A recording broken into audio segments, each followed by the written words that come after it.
വെടിനിർത്തൽ കരാറിലെത്തി 8 ദിവസം പിന്നിടുമ്പോഴും ഗസയിൽ ഇസ്രയേൽ നരവേട്ട തുടരുന്നു.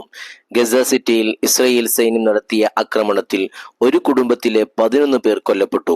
വെടിനിർത്തൽ പ്രാബല്യത്തിൽ വന്നതിന് പിന്നാലെ വീടുകളിലേക്ക് മടങ്ങുന്നവർക്ക് നേരെ സൈന്യം ഷെല്ലാക്രമണം നടത്തുകയായിരുന്നു. ഗസ സിറ്റിയിലെ വീട്ടിലേക്ക് മടങ്ങുകയായിരുന്ന അബു ഷഅബാനും കുടുംബവും സഞ്ചരിച്ച വാഹനത്തിൽ നേരെയാണ് സൈതൂനിൽ വെച്ച് ആക്രമണം നടന്നത്. മരിച്ചവരിൽ 7 കുട്ടികളും 3 സ്ത്രീകളും ഉൾപ്പെടുമെന്ന് ഗസ സിവിൽ ഡിഫൻസ് വക്താവ് പറഞ്ഞു. ഇതോടെ വെടിനിർത്തൽ പ്രാബല്യത്തിൽ വന്നതിന് ശേഷം ഇസ്രയേൽ സൈന്യം വധിച്ചവരുടെ എണ്ണം 38 ആയി. ആക്രമണത്തെ അപലപിച്ച് ഹമാസ് നേതൃത്വം രംഗത്തെത്തി.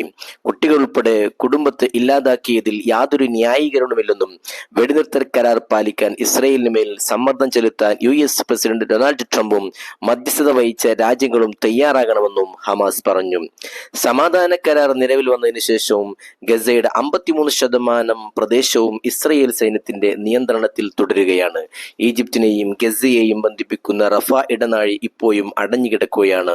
ഗസയിലേക്ക് ആവശ്യമായ തോതിൽ സഹായം എത്തിക്കുന്നതിന് ഇത് തടസ്സമാവുകയാണ്. ഇനിയൊരു അറിയിപ്പുണ്ടാകുന്നതുവരെ റഫ അതിർത്തി തുറക്കരുതെന്ന് ഇസ്രായേൽ പ്രധാനമന്ത്രി ബെഞ്ചമിൻ നെതന്യാഹു നിർദ്ദേശം നൽകിയതായി പ്രധാനമന്ത്രിയുടെ ഓഫീസ് അറിയിച്ചിട്ടുമുണ്ട്.